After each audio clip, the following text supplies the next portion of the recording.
Dear students, ഈ video ക്ലാസ്സിലൂടെ നമ്മൾ discuss ചെയ്യുന്ന ടോപ്പിക്ക് ഡിജിറ്റൽ മാർക്കറ്റിംഗ് മോഡൽസിനെ കുറിച്ചാണ്. നമ്മൾ കഴിഞ്ഞ ഒരു മൊഡ്യൂളിൽ ഗവേണൻസ് മോഡൽസിനെ കുറിച്ച് നോക്കിയിരുന്നു അല്ലേ. അപ്പോൾ ഗവേണൻസ് മോഡൽസ് നമ്മൾ ഗവൺമെൻറ് പെർസ്പെക്റ്റീവിലാണ് നോക്കിയത്. ഗവൺമെൻറ് ആരുമായിട്ടൊക്കെ ഇൻ്ററാക്ട് ചെയ്യുന്നു അല്ലേ. ഗവൺമെൻറ്റിൻ്റെ ട്രാൻസാക്ഷൻസ് ആരുമായിട്ടൊക്കെ ഉണ്ട്, ഓക്കെ, ആർക്കൊക്കെയാണ് സർവീസസ് കൊടുക്കുന്നത്, അതിൻ്റെ അടിസ്ഥാനത്തിലാണ് നമ്മൾ ഗവേണൻസ് വർക്കിംഗ് മോഡൽസ് നോക്കിയത് അല്ലേ. അപ്പോൾ നമ്മൾ G2G, G2B, G2C അല്ലേ, G2E ഇങ്ങനെയൊക്കെ നോക്കണേ. അപ്പോൾ government to government, government to business, government to citizen, then government to employees, ഇങ്ങനെയൊക്കെ നമ്മൾ ഡിഫറെൻറ്റ് മോഡൽസ് പഠിച്ചു. അതേപോലെ മാർക്കറ്റിംഗ് എന്ന് പറയുന്ന ഒരു പെർസ്പെക്റ്റീവ് നമ്മൾ ചിന്തിക്കുമ്പോൾ അല്ലേ, മാർക്കറ്റിംഗ് ആരുമായി ബന്ധപ്പെട്ടാണ്? കമ്പനീസ് അല്ലെങ്കിൽ കോർപ്പറേഷൻസുമായി ബന്ധപ്പെട്ടാണ്. അപ്പോൾ കമ്പനികളുടെ മാർക്കറ്റിംഗ് ആക്ടിവിറ്റീസുമായി ബന്ധപ്പെട്ട് നോക്കുമ്പോൾ, ബിസിനസ്സിൻ്റെ കോർപ്പറേറ്റ് ആക്ടിവിറ്റീസുമായി ബന്ധപ്പെട്ട് നോക്കുമ്പോൾ, അവരുടെ ഡീലിങ്സുമായി ബന്ധപ്പെട്ട് നോക്കുകയാണെങ്കിൽ അല്ലേ, ഡിജിറ്റൽ മാർക്കറ്റിംഗ് അല്ലേ, മാർക്കറ്റിംഗ് കമ്പനികളുടെ അല്ലെങ്കിൽ ബിസിനസ്സിൻ്റെ ആക്ടിവിറ്റീസാണ്. അങ്ങനെയാണ്, അല്ലെങ്കിൽ ഒരു ഫംഗ്ഷനാണ്. അങ്ങനെയാണെങ്കിൽ ഡിജിറ്റൽ മാർക്കറ്റിംഗ് മോഡൽസ് എന്തായിരിക്കും? ഇറ്റ് ഈസ് നത്തിങ് ബട്ട് മാർക്കറ്റിങ്ങിന് വേണ്ടി അല്ലേ, ഡിജിറ്റൽ മാർക്കറ്റിങ്ങിന് വേണ്ടി. ഓക്കെ, ഒരു കമ്പനി ആരുമായിട്ടൊക്കെയാണോ ഇൻ്ററാക്ട് ചെയ്യുന്നത് അല്ലേ, അതാണ്. ഓക്കെ, അതിപ്പോൾ നമ്മൾ ഡിജിറ്റൽ മോഡിലൂടെയും ചെയ്യാം, ഡിജിറ്റൽ അല്ലാതെയും ചെയ്യാം. ഡിജിറ്റൽ അല്ലാതെ ചെയ്യുന്ന സമയത്ത് ഉള്ള ഇൻ്ററാക്ഷൻസും ഉണ്ട്, ഡിജിറ്റലായിട്ട് ചെയ്യുന്നത്. അപ്പോൾ മാർക്കറ്റിങ്ങിൻ്റെ മോഡൽസ് വേണമെങ്കിൽ നമുക്ക് പറയാം. ഈ മാർക്കറ്റിംഗ് മോഡൽസ് തന്നെ ഡിജിറ്റൽ ടെക്നോളജിയുടെ ഉപയോഗത്തോടുകൂടി, സൗകര്യത്തോടുകൂടി, ആപ്ലിക്കേഷനോടുകൂടി ചെയ്യുമ്പോൾ അതിനെ നമുക്ക് ഡിജിറ്റൽ മാർക്കറ്റിംഗ് മോഡൽസ് എന്ന് പറയാം. അപ്പോൾ പ്രധാനമായിട്ടും ഒരു ബിസിനസ്സിന് ഇൻ്ററാക്ട് ചെയ്യേണ്ടി വരുന്ന ആളുകൾ എന്ന്, മാർക്കറ്റിംഗ് പെർസ്പെക്റ്റീവിൽ ഇൻ്ററാക്ട് ചെയ്യേണ്ടി വരുന്ന ആളുകൾ എന്ന് പറയുന്നത് അല്ലേ, അതല്ലെങ്കിൽ ഒരു ബിസിനസ്സുമായി ബന്ധപ്പെട്ട ട്രാൻസാക്ഷനുമായി ഓറിയൻറ്റ് ചെയ്തിട്ട് വേണ്ടി വരുന്ന ട്രാൻസാക്ഷൻസ് അല്ലെങ്കിൽ ഈവൻറ്റുകൾ നമ്മൾ നോക്കുകയാണെങ്കിൽ എന്തൊക്കെയാണ് നമുക്ക് കിട്ടുക? ഒരു ബിസിനസ്സിന് മറ്റൊരു ബിസിനസ്സുമായിട്ട് എന്തുണ്ടാവാം? കണക്ഷൻസ് ചെയ്യണം അല്ലേ. അപ്പോൾ ഒരു ബിസിനസ് മറ്റൊരു ബിസിനസ്സുമായിട്ട് ഇൻ്ററാക്ട് ചെയ്യേണ്ടി വരുന്നു, ട്രാൻസാക്ട് ചെയ്യേണ്ടി വരുന്നു, ഡീൽ ചെയ്യേണ്ടി വരുന്നു അല്ലേ. അപ്പോൾ നമ്മളതിനെന്ത് പറയും? B2B, ബിസിനസ് ടു ബിസിനസ് എന്ന് പറയും. ക്ലിയർ? അപ്പോൾ ഒരു ബിസിനസ് ഓർഗനൈസേഷൻ മറ്റൊരു ബിസിനസ് ഓർഗനൈസേഷനുമായിട്ട് ബന്ധപ്പെടും. ക്ലിയർ? ഓക്കെ. അതുപോലെ ബിസിനസ്സിന് പ്രധാനമായിട്ടും അല്ലേ കസ്റ്റമേഴ്സ് അല്ലെങ്കിൽ കൺസ്യൂമേഴ്സുമായിട്ട് ബന്ധപ്പെടണം. അതുകൊണ്ട് ഒരു ബിസിനസ് അതിൻ്റെ കസ്റ്റമേഴ്സുമായിട്ട് ഡീൽ ചെയ്യുമ്പോൾ നമ്മൾ എന്ത് പറയുന്നത്? ബിസിനസ് ടു കസ്റ്റമേഴ്സ് എന്ന് പറയും, B2C. അപ്പോൾ വേറൊരു മോഡലാണ്. ക്ലിയർ? അതുപോലെ തന്നെയാണ് ഒരു ബിസിനസ്സിന് അല്ലേ ഗവൺമെൻറ്റുമായിട്ട് എന്ത് ചെയ്യേണ്ടി വരും? ഡീൽ ചെയ്യേണ്ടി വരും അല്ലേ. അങ്ങനെ വരുമ്പോൾ നമ്മൾ എന്ത് പറയും? ബിസിനസ് ടു ഗവൺമെൻറ് എന്ന് പറയും. ക്ലിയർ? അതുപോലെ തന്നെ ബിസിനസ്സിൽ അല്ലേ പ്രധാനമായിട്ടും വരുന്ന ഒരു ഫങ്ഷണറീസ് എന്ന് പറയുന്നത് അതിൻ്റെ എംപ്ലോയീസാണ്. അങ്ങനെയാണെങ്കിൽ ബിസിനസ് ആരുമായിട്ട് ഡീൽ ചെയ്യേണ്ടി വരുന്നു? ട്രാൻസാക്ട് ചെയ്യേണ്ടി വരുന്നു? എംപ്ലോയീസുമായിട്ട് ട്രാൻസാക്ട് ചെയ്യുന്നു. അപ്പോൾ അതിനെന്ത് പറയും? നമ്മൾ ബിസിനസ് ടു എംപ്ലോയീസ് എന്ന് പറയും. ഓക്കെ, അപ്പോൾ ഇങ്ങനെ 4 നമുക്ക് മോഡൽസ് കിട്ടും. Clear? So B2B, B2C, B2G and B2E. Clear? അപ്പോൾ നേരത്തെയൊക്കെ നമ്മളതിനെ G ആയിരുന്നു ആദ്യം പറഞ്ഞത്, ഇവിടെ എല്ലാം B. എന്താ B? കാരണം ബിസിനസ്സിൻ്റെ പെർസ്പെക്റ്റീവ്, ബിസിനസ് ഓർഗനൈസേഷൻ്റെ പെർസ്പെക്റ്റീവ് എന്നാണ് നമ്മൾ നോക്കുന്നത്. Clear? So that is why business to business, business to customers, business to government and business to employees. ഇതിന് പുറമേ ഇപ്പോഴത്തെ കാലത്തെല്ലാം പ്രധാനമായിട്ടും ഡിജിറ്റൽ ടെക്നോളജി എന്തിനു കൂടെ ഉപയോഗിക്കുന്നു? കസ്റ്റമേഴ്സ് അല്ലെങ്കിൽ കൺസ്യൂമേഴ്സ് മറ്റുള്ളൊരു കസ്റ്റമർ അല്ലെങ്കിൽ കൺസ്യൂമറുമായിട്ട് ബന്ധപ്പെടാൻ വേണ്ടി ഉപയോഗിക്കുന്നു. അങ്ങനെ വരുമ്പോൾ നമ്മൾ എന്ത് പറയും? C2C, customer to customer, or consumer to consumer. ഇവിടെ ബിസിനസ്സുമായിട്ട് ഡീൽ ചെയ്യുന്നില്ല, പകരം എന്ത് ചെയ്യുന്നു? കസ്റ്റമർ മറ്റൊരു കസ്റ്റമറിലേക്ക് ട്രാൻസാക്ട് ചെയ്യുന്നു. അങ്ങനെ വരുന്ന അതും മാർക്കറ്റിങ്ങിൻ്റെ ഭാഗമായിട്ട് തന്നെ വരാം. ക്ലിയർ? ഒരു കസ്റ്റമർ അയാളുടെ ഒരു പ്രോഡക്റ്റ് മറ്റൊരു കസ്റ്റമറിന് ട്രാൻസാക്ട് ചെയ്യുന്നു. ക്ലിയർ? ഒരു ബിസിനസ് ഓർഗനൈസേഷൻ്റെ ഭാഗമായിട്ടല്ല, ഒരു ഇൻഡിവിജ്വൽ കസ്റ്റമർ എന്ന റോളിൽ തന്നെ. ക്ലിയർ? അങ്ങനെയുള്ള ചില പ്ലാറ്റ്ഫോംസും ഉണ്ട്. അപ്പോൾ അതുകൊണ്ട് തന്നെ C2C എന്ന് പറയും. ഓക്കെ, അപ്പം ഇങ്ങനെയുള്ള ഡിഫറെൻറ്റ് മോഡൽസിനെ കുറിച്ചാണ് നമ്മളിവിടെ നോക്കുന്നത്. ഓക്കെ, സോ ആദ്യത്തെ നോക്കാം, business to business. So B2B അല്ലേ, അതിൽ പ്രധാനമായിട്ട് എന്താ വരിക നമുക്കറിയാം അല്ലേ. ഒരു കമ്പനി അതുമായി ബന്ധപ്പെട്ട് വരുന്ന മറ്റുള്ള ഓർഗനൈസേഷൻസുമായിട്ട് നടത്തുന്ന ഡീലിങ്സിനെയാണ് എന്ന് പറയുന്നത്. Clear? Business to business. Clear? അപ്പോൾ ആരുമായിട്ടൊക്കെ ഒരു ബിസിനസ്സിന് ഡീലിങ്സ് ഉണ്ടാവാം. ക്ലിയർ? അതിൻ്റെ സപ്ലയർ കമ്പനിയുമായിട്ട് ഡീലിങ്സ് ഉണ്ടാവണം. Clear? So supplier company clear. അവർക്ക് ലോൺ കൊടുത്തിരിക്കുന്ന ബാങ്കേഴ്സ് അല്ലെങ്കിൽ ലെൻഡേഴ്സുമായിട്ട് എന്ത് ചെയ്യേണ്ടി വരും, ക്രെഡിറ്റേഴ്സുമായിട്ട് ചിലപ്പോൾ ഡീൽ ചെയ്യേണ്ടി വരും. ക്ലിയർ. ഇൻസ്റ്റിറ്റ്യൂഷണൽ ക്രെഡിറ്റേഴ്സ്, സാധാരണ ക്രെഡിറ്റേഴ്സ് അല്ല, ഇൻസ്റ്റിറ്റ്യൂഷണൽ ക്രെഡിറ്റേഴ്സ്. ഓക്കെ, ലെൻഡേഴ്സ് അല്ലെങ്കിൽ ബാങ്കേഴ്സ്. ഓക്കെ, അതുപോലെ തന്നെ ഈ ഓർഗനൈസേഷന് ചിലപ്പോൾ സർവീസ് പ്രൊവൈഡ് ചെയ്യുന്ന സർവീസ് പ്രൊവൈഡേഴ്സ് ഉണ്ടാവും. ക്ലിയർ. അപ്പോൾ സർവീസ് പ്രൊവൈഡേഴ്സ് ഓർഗനൈസേഷനുമായിട്ട് ഡീൽ ചെയ്യേണ്ടി വരും. ക്ലിയർ. അതുപോലെ റിപ്പയേഴ്സോ മെയിൻ്റനൻസോ അങ്ങനെയുള്ള കാര്യങ്ങളൊക്കെ ചെയ്തെടുക്കുന്നതിന് വേണ്ടി അത്തരത്തിലുള്ള ഓർഗനൈസേഷൻസുമായിട്ട് അവർക്ക് ഡീൽ ചെയ്യേണ്ടി വരും. Clear. So repairs and maintenance ഫേംസുമായിട്ട് ഡീൽ ചെയ്യേണ്ടി വരും. ഓക്കെ, ഇൻഷുറൻസും ബാങ്കിങ്ങുമായി ബന്ധപ്പെട്ട് ബാങ്കിങ് ഓർഗനൈസേഷൻസുമായിട്ടും ഇൻഷുറൻസ് ഓർഗനൈസേഷനുമായിട്ടൊക്കെ ബന്ധപ്പെടേണ്ടി വരും. ക്ലിയർ. ഇങ്ങനെ നമ്മൾ നോക്കുകയാണെങ്കിൽ ഒരു ബിസിനസ് ഓർഗനൈസേഷന് മറ്റുള്ള ബിസിനസ് ഓർഗനൈസേഷനുമായിട്ട് എന്തുണ്ട്, ഒട്ടനവധി റിലേഷൻഷിപ്പ് ഉണ്ട്. ക്ലിയർ. ഇതിൽ ഏറ്റവും പ്രധാനപ്പെട്ട റിലേഷൻഷിപ്പാണ് എന്ത്, ഒരു ബിസിനസ് ഓർഗനൈസേഷൻ അതിൻ്റെ സപ്ലയർ ഓർഗനൈസേഷനുമായിട്ട്. ക്ലിയർ. സപ്ലയർ ഓർഗനൈസേഷനുമായിട്ട് ബന്ധപ്പെടുന്നു. Clear. So this is our business organization. Clear. So ABC company നമുക്ക് പറയാം, ഇത് XYZ കമ്പനി എന്ന് പറയാം. ക്ലിയർ. അപ്പോൾ ഇവിടെ എന്ത് ചെയ്യുന്നു, ഇത് സപ്ലയർ ആണ്, XYZ സപ്ലയർ ആണ്. ആർക്ക് സപ്ലൈ ചെയ്യുന്നു, Bക്ക് സപ്ലൈ ചെയ്യുന്നു. ക്ലിയർ. ABCക്ക് സപ്ലൈ ചെയ്യുന്നു. ക്ലിയർ. അപ്പോൾ എന്ത് ചെയ്യേണ്ടി വരും, നമുക്ക് ഒരു പർച്ചേസ് ഓർഡർ കൊടുക്കേണ്ടി വരും അല്ലേ, ഒരു മെറ്റീരിയൽ റിക്വസിഷൻ, ദാറ്റ് ഈസ് നമുക്ക് അവിടെ ഉണ്ടോ ഒരു ട്രേഡ് എൻക്വയറി നടത്തേണ്ടി വരും. ക്ലിയർ. ട്രേഡ് എൻക്വയറിൻ്റെ മറുപടി ഇവിടെ കിട്ടും. അതിനനുസരിച്ച് നമ്മളൊരു പർച്ചേസ് ഓർഡർ കൊടുക്കേണ്ടി വരും. ആ പർച്ചേസ് ഓർഡർ അക്സെപ്റ്റ് ചെയ്യാനുള്ള കമ്മ്യൂണിക്കേഷൻ വരും. മെറ്റീരിയൽസ് സപ്ലൈ ചെയ്യും. ആ മെറ്റീരിയൽസിൻ്റെ പൈസ കൊടുക്കേണ്ടി വരും. ക്ലിയർ. അല്ലെങ്കിൽ റിട്ടേൺസ് ഉണ്ടെങ്കിൽ റിട്ടേൺസ് അയക്കേണ്ടി വരും. ക്ലിയർ. ഇങ്ങനെ ഒട്ടനവധി ഡീലിങ്സ് ഒരു ബിസിനസ് മറ്റൊരു ബിസിനസ്സുമായിട്ട് നടത്തേണ്ടി വരും. ഇങ്ങനെ നടത്തുന്ന ഇത്തരത്തിലുള്ള ബിസിനസ് അല്ലെങ്കിൽ ട്രാൻസാക്ഷൻസിനെയാണ് നമ്മൾ എന്ത് പറയുന്നത്, ബിസിനസ് ടു ബിസിനസ് ട്രാൻസാക്ഷൻ അല്ലെങ്കിൽ ബിസിനസ് ടു ബിസിനസ് മോഡൽ എന്ന് പറയുക. ഇതിന് നമ്മൾ എന്ത് ഉപയോഗിക്കുന്നു, ഡിജിറ്റൽ ടെക്നോളജി ഉപയോഗിക്കുന്നു. ക്ലിയർ. അപ്പോൾ പണ്ട് കാലത്തൊക്കെ എന്തായിരുന്നു ചെയ്തിരുന്നത്, ബിസിനസ് ടു ബിസിനസ് ചെയ്യാൻ വേണ്ടി മാനുവലായിട്ട് സാധാരണ ഒരു ലെറ്റർ അയക്കുകയാണ് ചെയ്യുക. എന്താ ലെറ്റർ അയക്കുക അല്ലേ, നമ്മളൊക്കെ ബിസിനസ് കമ്മ്യൂണിക്കേഷൻ എന്ന് പറഞ്ഞിട്ടൊരു ബ്രാഞ്ച് തന്നെ ഉണ്ടായിരുന്നു. നേരത്തെയൊക്കെ ഞങ്ങളൊക്കെ പഠിക്കുന്ന സമയത്ത് ബിസിനസ് കമ്മ്യൂണിക്കേഷൻ എന്ന് പറയുന്ന ഒരു പേപ്പറായിട്ട് തന്നെ പഠിക്കാനുണ്ടായിരുന്നു. ക്ലിയർ. പ്രീ ഡിഗ്രിക്കൊക്കെ. അപ്പോൾ അവിടെ കമ്മ്യൂണിക്കേഷനെ കുറിച്ചാണ് പഠിപ്പിക്കുന്നത്. അല്ലെങ്കിൽ ഡിഗ്രിക്കും കുറച്ച് വർഷങ്ങൾക്ക് മുമ്പ്, ക്ലിയർ, സെമിസ്റ്ററൈസേഷനൊക്കെ വരുന്നതിന് മുമ്പ് business communication is A paper, business correspondence അല്ലെങ്കിൽ ബിസിനസ് കമ്മ്യൂണിക്കേഷൻ എന്നൊക്കെ പറയുന്ന ഒരു കോഴ്സായിട്ട് തന്നെ പഠിപ്പിച്ചിരുന്നു. കാരണം എന്താ, ലെറ്റർ റൈറ്റിംഗ് വളരെ ഇമ്പോർട്ടൻ്റ് ആയിരുന്നു. അപ്പോൾ how to write a letter. Clear. അപ്പോൾ ഒരു ലെറ്റർ ഡ്രാഫ്റ്റിംഗ്, അപ്പോൾ ലെറ്റർ എഴുതുകയാണ് ചെയ്യുക. കത്തുകൾ, ടെലഗ്രാം, ടെലഫോൺ കോൾ അല്ലെങ്കിൽ ലെറ്റർ റൈറ്റിംഗ്. ക്ലിയർ. ഇപ്പോൾ ട്രേഡ് എൻക്വയറി നടത്തണമെങ്കിൽ ലെറ്റർ എഴുതും, ട്രേഡ് എൻക്വയറി ലെറ്റർ എന്നാണ് പറയുക. അതിന് മറുപടി കിട്ടും. ക്ലിയർ. അതുപോലെ തന്നെ പർച്ചേസ് ഓർഡർ കൊടുക്കും, അല്ലെങ്കിൽ കൊട്ടേഷൻ ക്ഷണിക്കും. ക്ലിയർ.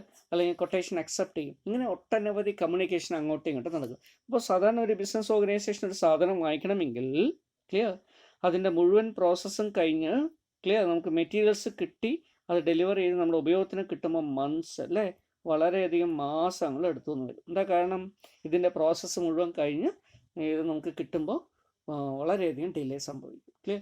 ഇതൊക്കെ ഒഴിവാക്കാൻ നമുക്ക് ഏതിലൂടെ കഴിയാൻ പറ്റുന്നത്, വളരെ സ്പീഡായിട്ടും ഇമ്മീഡിയറ്റ് ആയിട്ടും ഇൻസ്റ്റൻ്റ് ആയിട്ടും, ക്ലിയർ, കോസ്റ്റ് സേവിങ് ആയിട്ടും എക്കണോമിക്കലായിട്ടും ഒക്കെ നമുക്ക് ഈ ട്രാൻസാക്ഷൻ ചെയ്തെടുക്കാൻ പറ്റും ഡിജിറ്റൽ ടെക്നോളജിയുടെ ഉപയോഗത്തോടു കൂടി, ഇലക്ട്രോണിക് ഫോമിൽ. ക്ലിയർ.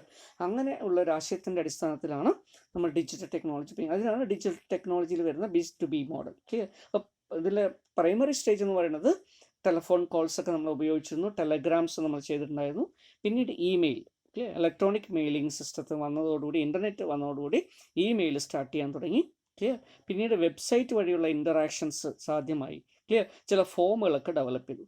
ഇങ്ങനെ ഇമെയിൽസൊക്കെ വന്ന ആ സമയത്ത്, ക്ലിയർ, ഒരു കമ്പനി നെറ്റ്വർക്കൊക്കെ ഡെവലപ്പ് ചെയ്ത സമയത്ത്, ക്ലിയർ, ഈ നെറ്റ്വർക്കുകൾ, ഒരു കമ്പനിയുടെ നെറ്റ്വർക്കിനെ മറ്റൊരു കമ്പനിയുടെ നെറ്റ്വർക്കുമായിട്ട് ബന്ധപ്പെടുത്തുന്നതിന് വേണ്ടി, ക്ലിയർ, നമ്മളൊരു ക്ലിയർ നെറ്റ്വർക്ക് ഡെവലപ്പ് ചെയ്ത്, നമ്മൾ ഡിഫറെൻറ്റ് ടൈപ്സ് ഓഫ് നെറ്റ്വർക്ക് നമ്മൾ പഠിച്ചിട്ടുണ്ടാകും കമ്പ്യൂട്ടറിൽ അല്ലേ. ഇങ്ങനെയുള്ളൊരു നെറ്റ്വർക്ക്, നമ്മൾ പല നെറ്റ്വർക്ക് എന്തൊക്കെയുണ്ട്, ലോക്കൽ ഏരിയ നെറ്റ്വർക്ക് ഉണ്ട് അല്ലേ, വൈഡ് ഏരിയ നെറ്റ്വർക്ക് ഉണ്ട്. ക്ലിയർ. ഇങ്ങനെ പലതരത്തിലുള്ള നെറ്റ്വർക്ക് ഉണ്ട്. ആ രീതിയിൽ, ക്ലിയർ, ഒരു ഓർഗനൈസേഷനെ, ക്ലിയർ, മറ്റൊരു ഓർഗനൈസേഷനുമായിട്ട് ബന്ധിപ്പിക്കുന്നതിന് വേണ്ടി, ക്ലിയർ, അവർ തമ്മിലുള്ള ട്രാൻസാക്ഷൻ നടത്തുന്നതിന് വേണ്ടി, ക്ലിയർ, സ്റ്റാൻഡർഡൈസ്ഡ് ആയിട്ടുള്ള ഫോമുകളും, ക്ലിയർ, അതുപോലെ സ്റ്റാൻഡർഡൈസ് ആയിട്ടുള്ള ഫോർമാറ്റും സ്റ്റാൻഡർഡൈസ് ആയിട്ടുള്ള സിസ്റ്റം എൻവയോൺമെൻറ്റിൽ നിന്നും ചെയ്തതിന് വേണ്ടി നെറ്റ്വർക്ക് കണക്ഷൻസ് ഉണ്ടാക്കി. ഈ നെറ്റ്വർക്ക് കണക്ഷൻസിനെ നമ്മൾ പറയുന്നത് EDI എന്നാണ് പറയുന്നത്. 1980-കളിലാണ് ഇത് വന്നത്. Clear? What is EDI? Electronic data interchange. Clear? അപ്പോൾ ഈ കമ്പനിയിലുള്ള ഇലക്ട്രോണിക് ഡാറ്റ ഒരു നിശ്ചിത ഫോർമാറ്റിൽ മറ്റൊരു ഓർഗനൈസേഷനിൽ എത്തും. അവിടെ അതേ ഫോർമാറ്റ് തന്നെ ഉപയോഗിക്കുന്നതുകൊണ്ട് തിരിച്ച് അല്ലേ അവർക്ക് എന്താണെന്ന് അയച്ചിരിക്കുന്നതെന്ന് റീഡ് ചെയ്യാനും അതിനുള്ള റിപ്ലൈ അതേ ഫോർമാറ്റ് ക്ലിയർ അതേ സ്റ്റാൻഡേർഡ് ഉപയോഗിച്ചുകൊണ്ട് തിരിച്ചു നൽകാനും പറ്റും. ഇത്തരത്തിൽ one organisation to another clear ഒരു സ്പെസിഫിക് സ്റ്റാൻഡേർഡ് ഉപയോഗിച്ച് കമ്മ്യൂണിക്കേഷൻ സ്റ്റാൻഡേർഡ് ഉപയോഗിച്ചുകൊണ്ട് സ്പെസിഫൈഡ് ആയിട്ടുള്ള സ്റ്റാൻഡേർഡ് ഫോർമാറ്റുകൾ ഉപയോഗിച്ചുകൊണ്ട് നടത്തിയിരിക്കുന്ന ഒരു ഇലക്ട്രോണിക് കമ്മ്യൂണിക്കേഷൻ സിസ്റ്റം ഉണ്ടായിരുന്നു, മെത്തേഡ് ഉണ്ടായിരുന്നു. അതിന് പറയുന്ന പേരാണ് electronic data interchange EDI. Clear? ഇപ്പോൾ EDI 1980-കളിൽ വളരെ കുറച്ച് ഓർഗനൈസേഷൻ വെൽ റെപ്യൂട്ടഡ് ആയിട്ടുള്ള ഓർഗനൈസേഷൻസ് ഒക്കെ ഇത്തരത്തിലൊരു പേഴ്സണലൈസ്ഡ് നെറ്റ്വർക്ക് ഉണ്ടാക്കുമായിരുന്നു അവരുടെ. ക്ലിയർ? എന്താ ഈ പേഴ്സണൽ ഏരിയ അവരുടെ ഒരു നെറ്റ്വർക്ക് എന്ന് പറയുന്നത് ഒരു വാൻ തന്നെയാണ്, വൈഡ് ഏരിയ നെറ്റ്വർക്ക് തന്നെയാണ്. സോ നമ്മളിവിടെ B2Bയെ സംബന്ധിച്ചുള്ള EDIനെ കുറിച്ച് പറഞ്ഞു അല്ലേ. അപ്പോൾ EDI 1980-കളിലൊരു പ്രധാനപ്പെട്ട ടെക്നോളജിയായി എമർജ് ചെയ്ത് വന്നെങ്കിലും ക്ലിയർ അതിൻ്റെ ഒരു പ്രോബ്ലം എന്ന് പറയുന്നത് അല്ലേ നെറ്റ്വർക്കഡ് ആയിട്ടുള്ളൊരു എൻവയോൺമെൻ്റ് ആണ്. നമുക്കറിയാം LAN WAN അല്ലേ, ഒരു പേഴ്സൺ ഒരു കമ്പനി മറ്റൊരു കമ്പനിയുമായിട്ട് നടത്തുന്ന ഒരു നെറ്റ്വർക്കഡ് ആണ്. ക്ലിയർ? അപ്പോൾ ഇത് ഇവിടെ എന്ത് ചെയ്യണം, നെറ്റ്വർക്ക് കണക്ഷൻസ് എസ്റ്റാബ്ലിഷ് ചെയ്യണം. ക്ലിയർ? അപ്പോൾ ഡെഡിക്കേറ്റഡ് ലൈൻസ് ആയിരിക്കണം വേണ്ടത്, സെക്യൂർ ആക്കി മാറ്റണം, സ്റ്റാൻഡർഡൈസ്ഡ് ആയിട്ടുള്ള ഫോമാറ്റ് നിശ്ചയിക്കണം. ക്ലിയർ? അപ്പോൾ ഒരു കമ്പനിയുള്ള സിസ്റ്റം എൻവയോൺമെൻറ്റ് തന്നെ ആയിരിക്കണം മറ്റൊരു കമ്പനിയുള്ളത്. അങ്ങനെ ഒട്ടനവധി പ്രോബ്ലംസ് ഇത്തരത്തിലുള്ള സിസ്റ്റം ഉണ്ടായിരുന്നു. എങ്കിലും ഇതൊരു ഇത് കാണുന്ന തരത്തിലുള്ള ഒരു കമ്മ്യൂണിക്കേഷൻ്റെയൊക്കെ ഒരു ട്രഡീഷണൽ ഫോമായിട്ട് നമുക്ക് പറയാൻ പറ്റും. പക്ഷേ ഇൻ്റർനെറ്റിൻ്റെയൊക്കെ ആവിർഭാവത്തോട് അല്ലെങ്കിൽ അത് വളരെയധികം പ്രചാരിച്ചതോടുകൂടി 1990-കൾക്ക് ശേഷം ക്ലിയർ ഇൻ്റർനെറ്റൊക്കെ പ്രൈവറ്റൈസ് ചെയ്തതോടുകൂടി എന്തായിട്ട് മാറി, സിറ്റുവേഷൻ ആകെ മാറി അല്ലേ. ഇമെയിൽസും അതുപോലെ തന്നെ മറ്റുള്ളതൊക്കെ നമ്മൾ സ്റ്റാർട്ട് ചെയ്തു. അതോടുകൂടി ഈ നെറ്റ്വർക്ക് ഡെഡിക്കേറ്റഡ് EDI ഫോമിലുള്ള നെറ്റ്വർക്ക് ആവശ്യമില്ലാതായിട്ട് വന്നു. ക്ലിയർ? അപ്പോൾ നമുക്ക് സാധാരണ ഒരു നെറ്റ്വർക്കിനുള്ളിൽ തന്നെ ഒരു വൈഡ് ഏരിയ നെറ്റ്വർക്ക് തന്നെ നമുക്ക് എന്ത് ചെയ്യാം അല്ലേ, VPN ഒക്കെ നമുക്ക് ഉണ്ട്, വെർച്വൽ പ്രൈവറ്റ് ഏരിയ നെറ്റ്വർക്ക് ഒക്കെ സെറ്റ് ചെയ്യാൻ പറ്റും. ഒരു സാധാരണ നോർമൽ പബ്ലിക് ലൈനിൽ തന്നെ നമുക്ക് സെക്യൂരിറ്റി ഫീച്ചേഴ്സ് വെച്ചിട്ട് പാസ്വേഡ് യൂസർ ID ഒക്കെ വെച്ചിട്ട് ചെയ്യാൻ പറ്റും. അതിന് വെർച്വൽ പ്രൈവറ്റ് നെറ്റ്വർക്ക് ആക്കി മാറ്റാൻ പറ്റും. അപ്പോൾ നേരത്തെ ഉണ്ടായിരുന്ന ഒരു പ്രൈവറ്റ് നെറ്റ്വർക്കിന് പകരം പബ്ലിക് നെറ്റ്വർക്ക് തന്നെ ഉപയോഗിക്കാം. ക്ലിയർ? സെക്യൂർ ആയിട്ടുള്ള രീതിയിൽ ഉപയോഗിക്കാം. ക്ലിയർ? അതുപോലെ സെക്യൂർ ആയിട്ടുള്ള പ്രോഗ്രാമിംഗ് ചെയ്യാം. ക്ലിയർ? സ്റ്റാൻഡർഡൈസ് ആയിട്ടുള്ള ഫോമാറ്റ് അവിടെയുള്ള ഏത് എൻവയോൺമെൻറ്റ് നോക്കേണ്ട കാര്യമില്ല. ക്ലിയർ? നമുക്ക് നമ്മുടെ മെസ്സേജ് കമ്മ്യൂണിക്കേറ്റ് ചെയ്യണം, അത് അവിടെ ലഭിക്കാനൊക്കെ പറ്റുന്ന തരത്തിൽ വന്നു. അതോടുകൂടി order placing, enquiry, trade enquiry, clear, quotation acceptance, അല്ലെങ്കിൽ trade agreements, supply of material, അതിൻ്റെ പേയ്മെൻറ്റ്, ഇങ്ങനെയുള്ള എല്ലാ കാര്യങ്ങളും ഇപ്പോൾ ഓൺലൈനായിട്ട് നടക്കാൻ തുടങ്ങി. ഇപ്പോൾ nowadays there are ERP system അല്ലേ. നിങ്ങളൊരു പക്ഷേ എൻ്റർപ്രൈസ് റിസോഴ്സ് പ്ലാനിങ് സിസ്റ്റമാണ് ERP എന്നാണ് നമ്മൾ പറയുക അല്ലേ. അപ്പോൾ അത്തരത്തിലുള്ള ERP മിക്കവാറും എല്ലാ വലിയ തരത്തിലുള്ള ബിസിനസ് ഫേമുകളിലും ഉണ്ട്. അവർക്ക് അവരുടേതായുള്ള ഒരു ERP സിസ്റ്റം ഉണ്ടാകും. എൻ്റർപ്രൈസ് റിസോഴ്സ് പ്ലാനിങ് സിസ്റ്റം ഉണ്ടാകും. അപ്പോൾ അതനുസരിച്ചിട്ടുള്ള ERP സോഫ്റ്റ്വെയർ ഉപയോഗിച്ചിട്ടായിരിക്കും ഇതെല്ലാം റൂട്ട് ചെയ്യുന്നത്. അതുപോലെ തന്നെ അതല്ലാത്ത ചെറുകിട കമ്പനികൾക്കൊക്കെ ഇമെയിൽ വഴിയോ മറ്റുള്ള രീതിയിലോ വെബ്സൈറ്റ് വഴിയോ ഒക്കെ എന്ത് ചെയ്യാൻ പറ്റും, ഓൺലൈനായിട്ട് ചെയ്യാൻ പറ്റും. സോ മിക്കവാറും കമ്പനികൾക്ക് അവരുടേതായിട്ടുള്ള വെബ്സൈറ്റിൽ തന്നെ ഓൺലൈനായിട്ടുള്ള ട്രേഡ് എൻക്വയറിക്ക്, ഓൺലൈനായിട്ടുള്ള ഫോം ഫില്ല് ചെയ്യുന്ന, ഓൺലൈനായിട്ടുള്ള പർച്ചേസ് ചെയ്യാനൊക്കെ സൗകര്യം അല്ലേ. നമ്മളിപ്പോൾ E-commerce ഒക്കെ ചെയ്യുന്ന സമയത്ത് നമുക്കറിയാം അല്ലേ, ഒരു E-commerce സൈറ്റിൽ പോയിട്ട് നമ്മളൊരു പ്രോഡക്റ്റിന് ഓർഡർ കൊടുക്കുമ്പോൾ ഓൺലൈനായിട്ടാണ് എല്ലാം നടക്കുന്നത്. അതേ രീതിയിൽ ചെയ്തെടുക്കാൻ പറ്റുന്ന ഓൺലൈൻ പ്രോസസ്സുകളുണ്ട്. Okay, so this is what B2B system. Okay, അപ്പോൾ B2Bയുടെ ചില ബെനിഫിറ്റ്സിനെ കുറിച്ചാണ് ഇവിടെ താഴെ പറഞ്ഞിരിക്കുന്നത്. Clear? So what are the benefits of B2B system? Okay, number 1, B2B digital marketing helps to remove barriers raised by geographic fragmentation of the market. Clear? അപ്പോൾ വളരെയധികം ജോഗ്രഫിക്കലി സ്കാറ്റേർഡ് ആയിട്ടുള്ള, ഫ്രാഗ്മെൻറ്റഡ് ആയിട്ടുള്ള ക്ലിയർ പ്രദേശങ്ങളിലുള്ള കസ്റ്റമേഴ്സിനെയും ബിസിനസ്സുകളെയും ഒക്കെ തമ്മിൽ യോജിപ്പിച്ച് കൊണ്ടുപോകാൻ എന്ത് സഹായിക്കും, B2B മാർക്കറ്റിംഗ് സിസ്റ്റം. ക്ലിയർ? കാരണം ഫോർ എക്സാമ്പിൾ സപ്ലയേഴ്സ് എന്ന് പറയുന്നത് ചിലപ്പോൾ ഒരു റൂറൽ പ്രദേശത്താണ്, ഹില്ലി ഏരിയയിലായിരിക്കാം, അല്ലെങ്കിൽ റൂറൽ ഏരിയയിലായിരിക്കാം. മാനുഫാക്ചറിങ് ചിലപ്പോൾ മറ്റൊരു ഏരിയയിലായിരിക്കാം, അല്ലെങ്കിൽ മെട്രോയിലായിരിക്കാം. ഇങ്ങനെ പലതരത്തിലുള്ള വ്യത്യാസങ്ങൾ വരാം. ഇതിൻ്റെ ഈ ഫ്രാഗ്മെൻറ്റേഷൻ്റെ ഡിഫറൻസ് ഒന്നും ഇല്ലാതെ തന്നെ കമ്മ്യൂണിക്കേഷനൊക്കെ ചെയ്തെടുക്കുക. ക്ലിയർ? B2B ട്രാൻസാക്ഷൻസും പ്രോസസ്സും കമ്മ്യൂണിക്കേഷനൊക്കെ ചെയ്തെടുക്കാനും ഒക്കെ എന്ത് സഹായിക്കുന്നു, B2B ഡിജിറ്റൽ മാർക്കറ്റിംഗ് സഹായിക്കുന്നു. Clear? So it removes barriers. Then while buyers get to know about new sellers with better products and suppliers, discover new buyers. അതുപോലെ തന്നെ ഇത് എന്തിനു സഹായിക്കുന്നു? ബയ്യിങ് കമ്പനിയെ സംബന്ധിച്ചിടത്തോളം പുതിയ പുതിയ സപ്ലയേഴ്സിനെ കുറിച്ചും സെല്ലേഴ്സിനെ കുറിച്ചും അവരുടെ പ്രോഡക്റ്റിനെ കുറിച്ചും അതിൻ്റെ ക്വാളിറ്റീസിനെ കുറിച്ചൊക്കെ നേരിട്ട് മനസ്സിലാക്കാനും അല്ലേ, ഒരു വെർച്വൽ എൻവയോൺമെൻറ്റിൽ വെർച്വൽ എക്സ്പീരിയൻസ് ഒക്കെ വഴി അത് ബോധ്യപ്പെട്ട് അതിൻ്റെ ക്വാളിറ്റിയോ സ്റ്റാൻഡേർഡോ ബോധ്യപ്പെട്ട് വാങ്ങിക്കാനും പറ്റും. അതുപോലെ തന്നെയാണ് നമ്മുടെ സെല്ലേഴ്സിന് അല്ലെങ്കിൽ സപ്ലയേഴ്സിന് പുതിയ പുതിയ ബയേഴ്സിനെ കണ്ടെത്താൻ ഇത്തരത്തിലുള്ള B2B മോഡൽ സഹായിക്കുന്നു. കാരണം എല്ലാം ഓൺലൈൻ പ്രോസസ്സ് ആയതുകൊണ്ട്, ഡിജിറ്റൽ പ്രോസസ്സ് ആയതുകൊണ്ട് അതിൻ്റെ റീച്ചും അല്ലേ, അതുപോലെ തന്നെ അതിൻ്റെ വിസിബിലിറ്റി ഒക്കെ വളരെ കൂടുതലായിരിക്കും. അപ്പോൾ ആർക്കും വേണമെങ്കിലും എത്ര ആൾക്കാർക്ക് വേണമെങ്കിലും ഒരേ സിസ്റ്റത്തെ വ്യൂ ചെയ്യാൻ പറ്റും. ക്ലിയർ? ഒരു മെസ്സേജ് തന്നെ പല ആളുകൾക്ക് ഒന്നിച്ച് കൊടുക്കാൻ പറ്റും. അപ്പോൾ അതൊക്കെ കൊണ്ട് അല്ലേ വളരെ ഒരു പ്രധാനപ്പെട്ട B2B അഡ്വാൻറ്റേജ് ആയിട്ട് ഇത് മാറും. Clear? Then B2B also helps in eliminating unnecessary inventory build-up. Clear? ഇപ്പോൾ സാധാരണ നേരത്തെയൊക്കെ ആണെങ്കിൽ ട്രഡീഷണൽ വേയിലാണെങ്കിൽ ഒരു ബിസിനസ് ചിലപ്പോൾ 2 മാസമോ 3 മാസമോ 4 മാസമോ 6 മാസത്തേക്ക് വേണ്ടിയിട്ടുള്ള സ്റ്റോക്കൊക്കെ നമ്മൾ കൈവശം വയ്ക്കും. എന്താ കാരണം? ഒരിക്കൽ ഓർഡർ ചെയ്ത് കഴിഞ്ഞാൽ 2-3 മാസം എടുത്തിട്ട് അത് പ്രോസസ്സിങ് ആവുള്ളൂ, അല്ലെങ്കിൽ മെറ്റീരിയൽസ് കിട്ടുള്ളൂ. അപ്പോൾ എന്ത് ചെയ്യും? ഒരു 3, 4, 5, 6 മാസത്തെ ബഫർ എന്ന് പറയും, സ്റ്റോക്ക് ബഫറൊക്കെ എടുത്തു വെച്ചിട്ടാണ് നമ്മൾ എന്ത് ചെയ്യുക, മെറ്റീരിയൽസ് ഓർഡർ കൊടുക്കുക. അപ്പോൾ അത്രയും ബൾക്ക് ക്വാണ്ടിറ്റി കൊണ്ടുവന്ന് നമ്മുടെ സ്റ്റോക്ക് റൂമിൽ അല്ലെങ്കിൽ ഗോഡൗണിൽ എടുത്തു വയ്ക്കും. ക്ലിയർ? അപ്പോൾ സ്റ്റോക്ക് വളരെ കൂടും. ക്ലിയർ? അപ്പോൾ സ്റ്റോക്ക് ബിൽഡപ്പ് ഉണ്ടാവും അല്ലേ. ഇൻവെൻട്രിയുടെ ഒരു പ്രത്യേകം നമുക്കറിയാം അല്ലേ, നിങ്ങൾ നേരത്തെ പഠിച്ചിട്ടുണ്ടാവും, കോസ്റ്റിങ്ങിലൊക്കെ പഠിക്കുമ്പോൾ പഠിച്ചിട്ടുണ്ട്. അപ്പോൾ inventory, too much of inventory എന്താ, അത് കോസ്റ്റ് വളരെ കൂട്ടുന്നതാണ്. ക്ലിയർ? അപ്പോൾ അതുകൊണ്ട് ഈ ഐഡിൽ കോസ്റ്റ് എന്ന് പറയും, ഇതിൻ്റെ ഇൻവെസ്റ്റ്മെൻറ്റ് വെറുതെ ഡെഡായിട്ടിരിക്കുകയാണ്. ക്ലിയർ? ഈ ഡെഡ് മണിയാണത് അല്ലേ. നമ്മൾ സ്റ്റോക്കിൽ ഇൻവെസ്റ്റ് ചെയ്ത പൈസ കൊണ്ട് ഗോഡൗണിൽ അടച്ചു വെക്കുകയാണ് ചെയ്യുന്നത്. ക്ലിയർ? അതുകൊണ്ട് യൂട്ടിലിറ്റി ഉണ്ടോ? ഇല്ല. ക്ലിയർ? അപ്പോൾ അത് ഒഴിവാക്കിക്കൊണ്ട്, ക്ലിയർ, സ്റ്റോക്കിൻ്റെ ബിൽഡപ്പ് ഒഴിവാക്കിക്കൊണ്ട്, ക്ലിയർ, ആവശ്യമുള്ള സ്റ്റോക്ക് ആവശ്യമുള്ള സമയത്ത് ഓർഡർ ചെയ്യുക. കാരണം എന്താ, വളരെ പെട്ടെന്ന് സ്പീഡി ആയിട്ടൊക്കെ പ്രോസസ് ചെയ്യാം. ക്ലിയർ? ഒരു വിത്തിൻ അവേഴ്സ് നമുക്ക് എന്ത് ചെയ്യാൻ പറ്റും? ഒരു ഓർഡർ എക്സിക്യൂട്ട് ചെയ്ത് ശരിയാക്കാൻ പറ്റും. ക്ലിയർ? ട്രേഡ് എൻക്വയറി നടത്തി ഓർഡർ എക്സിക്യൂട്ട് ചെയ്ത്, ക്ലിയർ, ഓർഡർ കൊടുത്ത് ഓർഡർ എക്സിക്യൂട്ട് ചെയ്ത് മെറ്റീരിയൽ അവിടെ നിന്ന് ഷിപ്പ് ചെയ്യാൻ പറ്റുന്ന മണിക്കൂറുകൾക്കകം ചെയ്തെടുക്കാൻ പറ്റും. ക്ലിയർ? നെക്സ്റ്റ് ഡേയോ അതിൻ്റെ പിറ്റേ ദിവസമോ അല്ലെങ്കിൽ ഒരാഴ്ചക്കുള്ളിൽ ട്രാൻസ്പോർട്ടേഷൻ്റെ സമയം മാത്രമേ നമുക്ക് വ്യത്യാസമായിട്ട് വരണം. ആ രീതിയിലേക്ക് ഇപ്പോൾ B2B ആയിട്ടുള്ള ഒരു ഡിജിറ്റൽ മാർക്കറ്റിംഗ് പ്ലാറ്റ്ഫോം ഉണ്ടാകുമ്പോൾ നമുക്ക് സാധ്യമാണ്. അതുകൊണ്ട് തന്നെ സ്റ്റോക്ക് ബിൽഡപ്പ് നമുക്ക് ഒഴിവാക്കാം. Clear? So buyers and seller, അപ്പോൾ സെല്ലേഴ്സിനും ഒഴിവാക്കാം, ബയേഴ്സിനും ഒഴിവാക്കാം. ക്ലിയർ?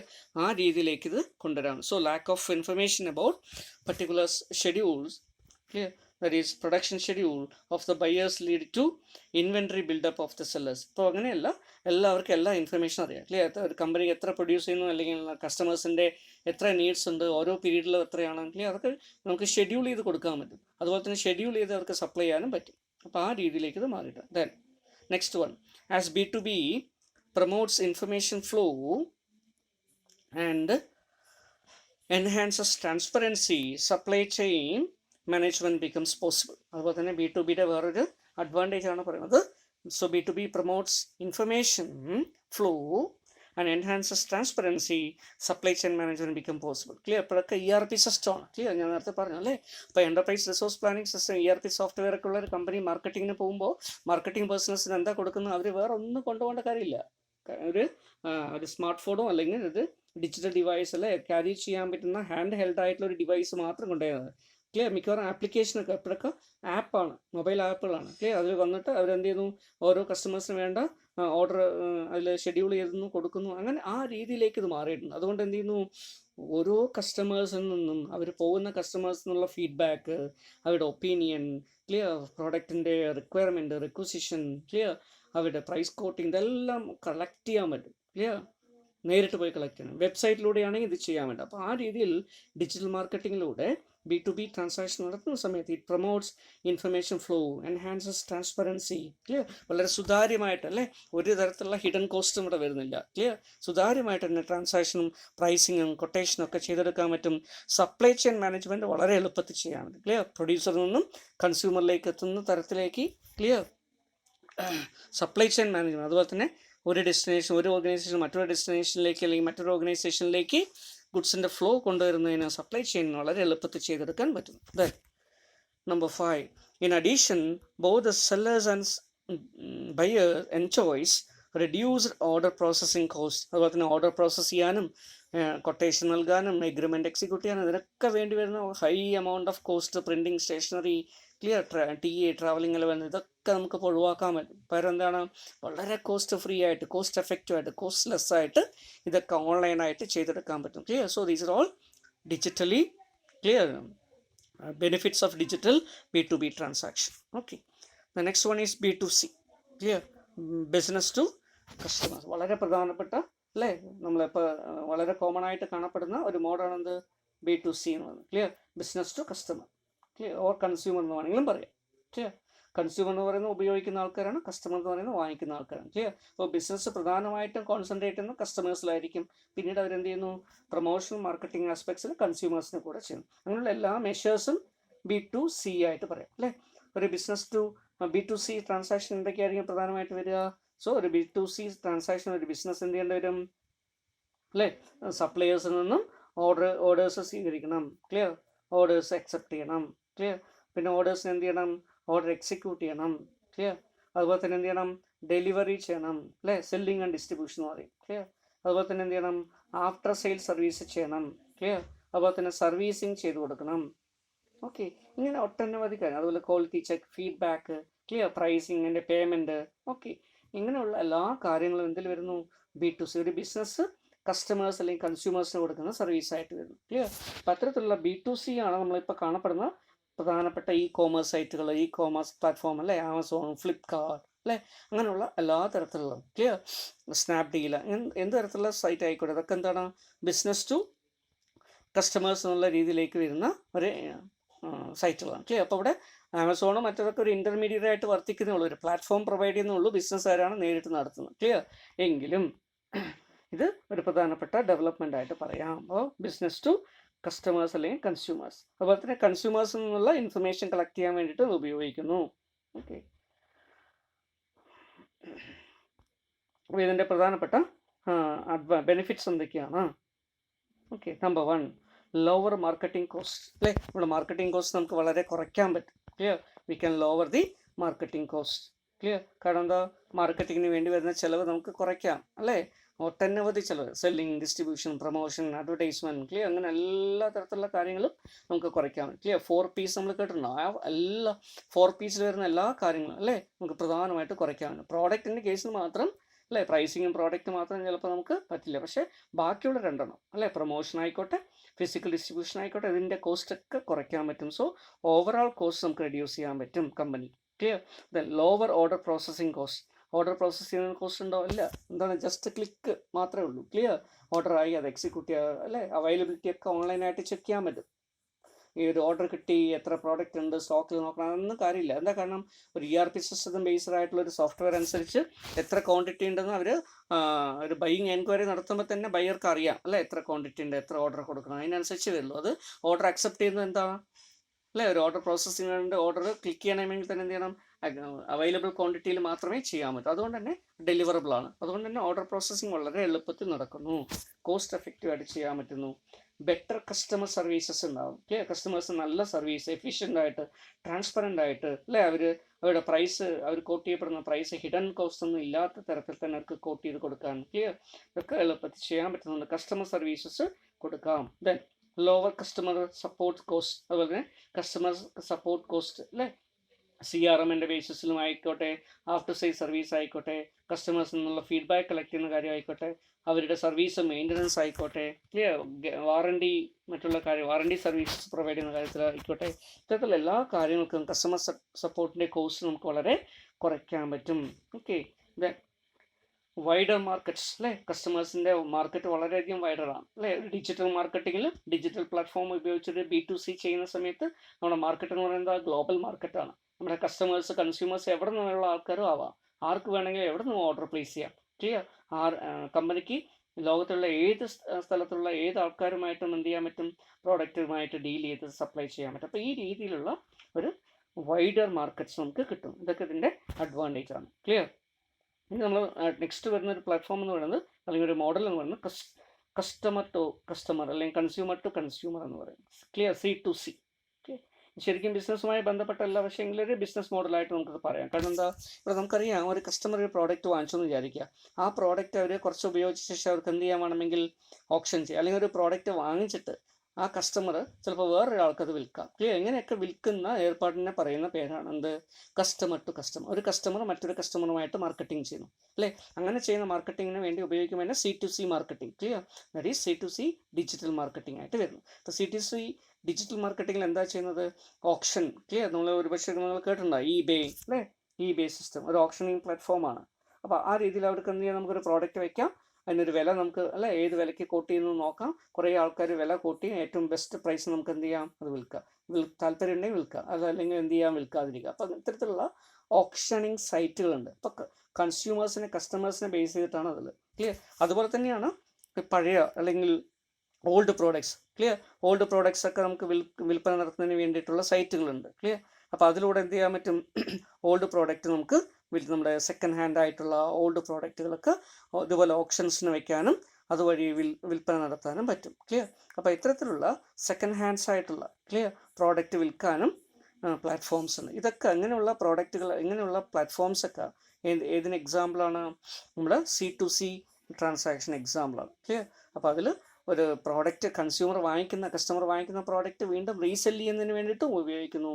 അവർ യൂസ്ഡ് കാർ, യൂസ്ഡ് ബൈക്ക് അല്ലേ, യൂസ്ഡ് മൊബൈൽ ഫോൺ അല്ലെങ്കിൽ റീഫർബിഷ്ഡ് ആയിട്ടുള്ള മൊബൈൽ ഫോൺ, ഇങ്ങനെയുള്ള ഇലക്ട്രോണിക് ഗാഡ്ജറ്റ്സ് ആയിക്കോട്ടെ, ഇംപ്ലിമെൻറ്റ്സ് ആയിക്കോട്ടെ, ടൂൾസ് ആയിക്കോട്ടെ, ഒരു ഉപയോഗം കഴിഞ്ഞാൽ ഈവൻ ടെക്സ്റ്റ് ബുക്ക് ഉപയോഗിച്ച് കഴിഞ്ഞാൽ നമുക്ക് സെല് ചെയ്യാൻ പറ്റും. അതിനുള്ള സൈറ്റുകളുണ്ട്.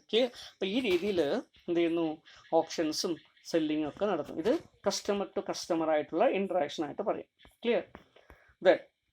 Next one is business to government. So B2G. ഒരു ബിസിനസ്സിന് ഗവൺമെൻറ്റുമായിട്ട് കുറേയധികം ഇൻട്രാക്ഷൻസ്.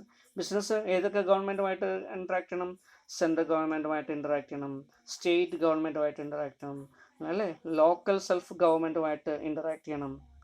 ഇങ്ങനെയുള്ള ഗവൺമെൻറ്റുമായിട്ട് എന്തിനു വേണ്ടി ഇൻട്രാക്ട് ചെയ്യണം, സെൻട്രൽ ഗവൺമെൻറ്റുമായി ബന്ധപ്പെട്ട് ചിലപ്പോൾ ലൈസൻസ് ആവശ്യമായിട്ട് വരും, ടാക്സിൻ്റെ കാര്യങ്ങൾ ആവശ്യമായിട്ട് വരും, ഇൻകോർപ്പറേഷൻ കമ്പനികളാണെങ്കിൽ അല്ലേ സർട്ടിഫിക്കറ്റ് കമ്പനി ഫോം ചെയ്യുമ്പോൾ ഇൻകോർപ്പറേഷൻ ചെയ്തെടുക്കണം. റിട്ടേൺ ഫയൽ ചെയ്യണം, സ്റ്റേറ്റ്മെൻറ്റുകൾ ഫയൽ ചെയ്യണം, ടാക്സ് പേ ചെയ്യണം. ഇങ്ങനെയുള്ള കാര്യങ്ങളൊക്കെ സെൻട്രൽ ഗവൺമെൻറ്, അതുപോലെ സ്റ്റേറ്റ് ഗവൺമെൻറ് അടയ്ക്കേണ്ടതായിട്ടുള്ള ടാക്സ് അല്ലേ.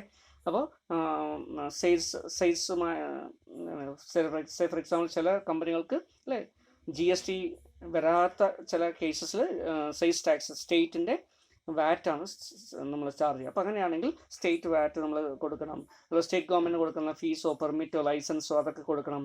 ഇൻഡസ്ട്രിയൽ ലൈസൻസോ മറ്റുള്ള കാര്യങ്ങൾ വേണമെങ്കിൽ കൊടുക്കണം അല്ലേ. അങ്ങനെയുള്ള കാര്യങ്ങൾക്കൊക്കെ സ്റ്റേറ്റ് ഗവൺമെൻറ് അല്ലെങ്കിൽ പൊല്യൂഷൻ കൺട്രോൾ ബോർഡൊക്കെ ഉണ്ടെങ്കിൽ അവിടെ അതിൻ്റെ ഫീസ്, രജിസ്ട്രേഷൻ ഫീ, അങ്ങനെയുള്ള കാര്യങ്ങൾ ചെയ്യണം.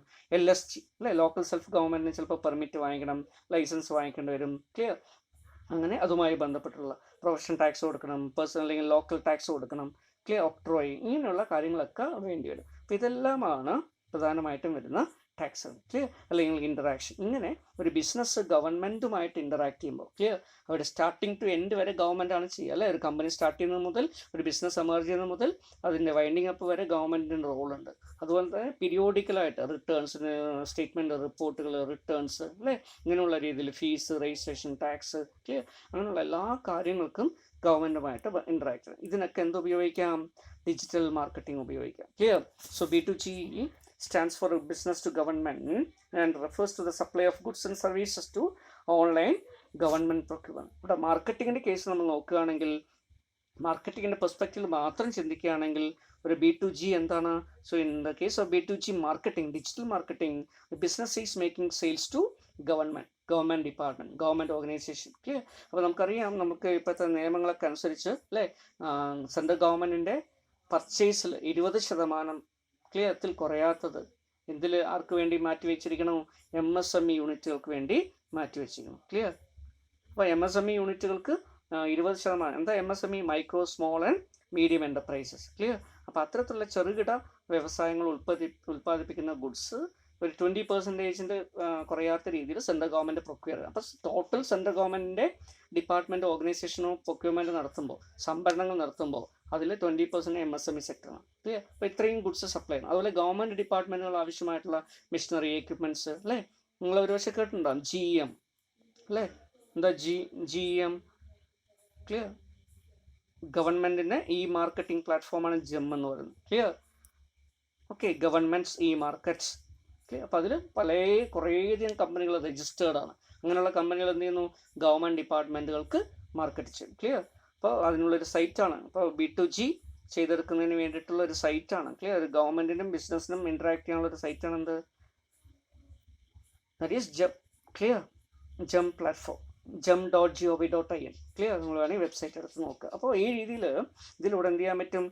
ഗവൺമെൻറ് ഡിപ്പാർട്ട്മെൻറ്റിന് ഓർഡർ പ്ലേസ് ചെയ്യാനും ബിസിനസ്സിന് അത് എക്സിക്യൂട്ട് ചെയ്യാനൊക്കെ പറ്റും. അപ്പോൾ അത്തരത്തിൽ ബിസിനസ്സിന് ഗവൺമെൻറ്റുമായി ബന്ധപ്പെട്ടിട്ട് ചെയ്യുന്നതിന് വേണ്ടി ഡിജിറ്റൽ മാർക്കറ്റിംഗ് ഉപയോഗിക്കാം. ഓക്കെ, അതുപോലെ office equipments, suppliers, military equipments, product, അതുപോലെ തന്നെ ആക്സസറീസ്, ഇങ്ങനെയുള്ള ഒട്ടനവധി കാര്യങ്ങൾ ചെയ്തെടുക്കേണ്ടത്. Okay, so B2G websites of low cost and greater choice to the administration. Transparent ആയിട്ടും എഫിഷ്യൻ്റ് ആയിട്ടും ഓർഡറുകൾ എക്സിക്യൂട്ട് ചെയ്യാനും ക്ലിയർ നടപ്പിൽ വരുത്താനൊക്കെ ഇത് സഹായിക്കും. ക്ലിയർ? അപ്പോൾ വളരെയധികം യൂട്ടിലിറ്റി ഉള്ള ഒരു മോഡലാണ് ഇത്. ക്ലിയർ? എന്തൊക്കെയാണ് ഇതിൻ്റെ advantage? Clear? So websites offering business to B2G services could provide the following clear benefits. Number 1, a single place to locate applications and tax forms to the one or more levels of the government. Clear? City, state, local, central, ഇങ്ങനെ ഏത് തരത്തിലുള്ള ഗവൺമെൻറ്റിനും clear tax ഫോമോ ഓൺലൈനായിട്ട് tax അടയ്ക്കുക, GST അടയ്ക്കുക, അല്ലെങ്കിൽ income tax അടയ്ക്കുക, corporate tax അടയ്ക്കുക, clear? അങ്ങനെയുള്ള എല്ലാ കാര്യങ്ങൾക്കും ഇതൊരു സിംഗിൾ പ്ലേസ് ആയിട്ട് ഇത് മാറും. ക്ലിയർ? അതൊക്കെ റെമിറ്റ് ചെയ്യാനുള്ളൊരു മോഡലായിട്ട് ഇത് മാറും. Then to provide the ability to send the filled out forms and payment. അതുപോലെ തന്നെ ഫോംസ് ആൻഡ് പേയ്മെൻറ്റ്സിൻ്റെ ഫോമുകളൊക്കെ സെൻഡ് ചെയ്യാൻ വേണ്ടി to provide the ability to send filled out form. ഒരു ഫോമോ റിട്ടേണോ സ്റ്റേറ്റ്മെൻ്റ് ഒക്കെ ഉണ്ടെങ്കിൽ അത് സെൻഡ് ചെയ്യാനുള്ള ഒരു platform. Clear? Say for example നേരത്തെ നോക്കി നമ്മൾ MCA 21 അല്ലേ, കമ്പനികളുമായി ബന്ധപ്പെട്ടുള്ള ഫോമോ റിട്ടേൺസ് സ്റ്റേറ്റ്മെൻ്റ് ഒക്കെ ഫയൽ ചെയ്യാനുള്ളൊരു പ്ലാറ്റ്ഫോമാണത്. ക്ലിയർ? അപ്പോൾ ആ രീതി. Then to update corporate information, കമ്പനികളെ സംബന്ധിക്കുന്ന ഇൻഫർമേഷനൊക്കെ അപ്ഡേറ്റ് ചെയ്യാൻ വേണ്ടിയിട്ട് ഡിജിറ്റൽ മാർക്കറ്റിംഗ് ആയിട്ടുള്ളൊരു വെബ്സൈറ്റ് മറ്റുള്ള കാര്യങ്ങൾ നമുക്ക് പ്രൊവൈഡ് ചെയ്യാൻ പറ്റും. അതുപോലെ തന്നെ to request answers to specific questions. ഇതിനൊക്കെ എന്തുപയോഗിക്കാം? വെബ് ബേസ്ഡ് ആയിട്ടുള്ള ആപ്ലിക്കേഷൻസും വെബ്സൈറ്റ്സും ഒക്കെ ഉപയോഗിക്കാൻ പറ്റും. ഓക്കെ, അപ്പോൾ ഒരു ഡിജിറ്റൽ മാർക്കറ്റിംഗ് മോഡലായിട്ട് ഇത് നമ്മൾ അറിയപ്പെടുന്നു. Okay, the B2E, business to employees അല്ലേ. ബിസിനസ്സും എംപ്ലോയീസുമായിട്ട് വളരെയധികം ബന്ധമുണ്ട്. എന്താണ് ബിസിനസ് എംപ്ലോയീസുമായിട്ടുള്ള ബന്ധം? നമുക്കറിയാം അല്ലേ. ബിസിനസ്സിൻ്റെ എല്ലാ പ്രോസസ്സുകളും കൈകാര്യം ചെയ്യുന്നത് എംപ്ലോയീസാണ്. അപ്പോൾ എംപ്ലോയീസുമായി ബന്ധപ്പെട്ടുള്ള എന്താ കാര്യം? അവർക്ക് അല്ലേ അതിൻ്റെ ഈ ഒരു മോഡൽ എന്ത് സംഭവിക്കും? ഒരു ബിസിനസ് എംപ്ലോയീസുമായി ബന്ധപ്പെട്ട് വരുന്നത് അല്ലേ അവരുടെ റിക്രൂട്ട്മെൻറ്റ് മുതൽ അല്ലേ അവർക്ക് കൊടുക്കുന്ന ടെർമിനേഷൻ ബെനിഫിറ്റ്സ് അല്ലെങ്കിൽ പെൻഷൻ, റിട്ടയർമെൻറ്റ് ബെനിഫിറ്റ്, അങ്ങനെയുള്ള എല്ലാ കാര്യങ്ങളും, സാലറി, വേജസ് അല്ലേ, റുട്ടീനായിട്ട് വരുന്നത്, പ്രൊമോഷൻ, ക്ലിയർ? അതുപോലെ തന്നെ അവരുടെ റിവ്യൂ, പെർഫോമൻസ് അപ്രൈസൽ, എല്ലാ കാര്യങ്ങൾക്കും നമുക്ക് എന്ത് ചെയ്യാം? ഡിജിറ്റൽ പ്ലാറ്റ്ഫോംസ് ഉപയോഗിക്കാം. ഒരു attendance marking to clear? Recruitment, service condition, അതിൻ്റെ maintenance, record maintenance, attendance monitoring, payment, clear? Wage records, clear? Salary records, ഇതൊക്കെ മെയിൻറ്റെയിൻ ചെയ്യാനൊക്കെ നമുക്ക് എന്ത് ചെയ്യാൻ പറ്റും? ഇത് ഉപയോഗിക്കാൻ പറ്റും. ക്ലിയർ? അപ്പോൾ അത്തരത്തിൽ ഉപയോഗിക്കുന്ന ക്ലിയർ ഒരു ഹ്യൂമൻ റിസോഴ്സസിന് വേണ്ടി ഉപയോഗിക്കുന്ന ക്ലിയർ ഒരു HR പ്ലാറ്റ്ഫോമായിട്ട് നമുക്ക് എന്തിനു മാറ്റാം? ഡിജിറ്റൽ മാർക്കറ്റിംഗ് അല്ലെങ്കിൽ ഡിജിറ്റൽ ഡിവൈസുകൾ അല്ലെങ്കിൽ ഡിജിറ്റൽ ടെക്നോളജി മാറ്റാം. Clear? So refers to the digital marketing which utilises the intra business network that allows the companies to render services and also at times products to their own customers. Clear? And most of the companies use business to employees processes to automate the employees related issues for the corporate purposes. Some of the most common examples of B2B applications എന്താണ് അവിടെ പറയുന്നത്? That is online issuance of policy management, clear?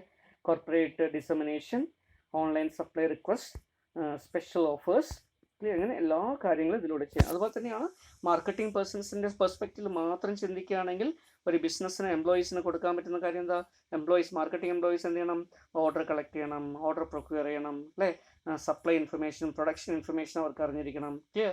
കമ്പനിയുടെ product information അറിയണം, price information, special offers, clear. ഇങ്ങനെയുള്ള കാര്യങ്ങളൊക്കെ അവരെ inform ചെയ്യണം, അതൊക്കെ ചെയ്യണം. ഇതൊക്കെ നമുക്ക് ഡിജിറ്റലിലൂടെ എന്ത് ചെയ്യാൻ പറ്റും, ഒരു ആപ്ലിക്കേഷൻ വഴിയോ വെബ്സൈറ്റ് വഴിയോ ഒക്കെ ലഭ്യമാക്കാൻ പറ്റും. അപ്പോൾ ഈ രീതിയിൽ എംപ്ലോയീസിന് ക്ലിയർ അതിനാണ് നമ്മൾ ERP എന്ന് പറയുന്നത്, enterprise resource planning software. Clear. അപ്പോൾ ആ തരത്തിലൊരു സോഫ്റ്റ്വെയർ സിസ്റ്റം ഉപയോഗിച്ചുകൊണ്ട് എന്ത് ചെയ്യാൻ പറ്റും, അപ് ടു ഡേറ്റ് ആയിട്ടുള്ള കമ്പനി ഇൻഫർമേഷൻ, അത് കമ്പനിയുടെ ഒരു പ്രോഡക്റ്റ് പ്രൊഡക്ഷൻ കഴിയുമ്പോൾ തന്നെ അത് എംപ്ലോയീസിന് അറിയാം എത്ര സ്റ്റോക്ക് ഉണ്ടെന്ന്. ക്ലിയർ. അതിനനുസരിച്ച് അവർക്ക് ഓർഡർ പ്രൊക്യൂർ ചെയ്യാൻ പറ്റും. ക്ലിയർ. ബൾക്ക് ഓർഡേഴ്സോ അല്ലെങ്കിൽ ലോ ഓർഡേഴ്സോ ഒക്കെ ചെയ്യാൻ പറ്റും. ഇപ്പോൾ ഈ രീതിയിൽ എംപ്ലോയീസിനെ ഫെസിലിറ്റേറ്റ് ചെയ്യാൻ വേണ്ടി മാർക്കറ്റിംഗ് എഫേർട്സിൽ സെയിൽസ്, പേഴ്സണൽ സെല്ലിംഗ് അല്ലെങ്കിൽ സെയിൽസ് പ്രൊമോഷൻ, ഏജൻസ്, ഡീലേഴ്സ് അവരുമായിട്ട് ഡീൽ ചെയ്യുന്നതിന്, ക്ലിയർ, അതുപോലെ തന്നെ അവരിൽ നിന്ന് ഓർഡേഴ്സ് പ്രൊക്യൂർ ചെയ്യാൻ, ക്ലിയർ, കസ്റ്റമേഴ്സുമായിട്ട് ബന്ധപ്പെട്ടിട്ട് ഉള്ള ഫീഡ്ബാക്ക് എടുത്ത് കളക്ട് ചെയ്യുന്നുള്ള ഒരു ഇൻ്റർമീഡിയറ്റ് ആയിട്ട് പ്രവർത്തിക്കുന്നതിനൊക്കെ ആവശ്യമായിട്ടുള്ള ഡിജിറ്റൽ സപ്പോർട്ട് കൊടുക്കാൻ ഡിജിറ്റൽ മാർക്കറ്റിംഗ് പ്ലാറ്റ്ഫോംസ് നമുക്ക് ഉപയോഗിക്കാൻ പറ്റും. ക്ലിയർ.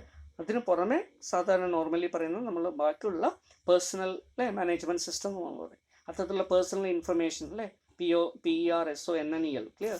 എന്താണ് അവിടെ വരുന്നത്, എല്ലാ ഹ്യൂമൻ റിസോഴ്സസുമായി ബന്ധപ്പെട്ടുള്ള HR മൊഡ്യൂൾ. ക്ലിയർ. അപ്പോൾ അതിൽ അവരുടെ റിക്രൂട്ട്മെൻറ്റ് ടു ടെർമിനേഷൻ അല്ലെങ്കിൽ റിട്ടയർമെൻറ്റ് വരെയുള്ള അല്ലെങ്കിൽ അതിനുശേഷം വരുന്ന എല്ലാ കാര്യങ്ങളും വരും. ഓക്കെ, ഇതും വളരെയധികം യൂസ്ഫുൾ ആയിട്ടുള്ള ഒരു കാര്യമാണ്. Okay, so these are all some of the models. Clear. That is digital marketing models.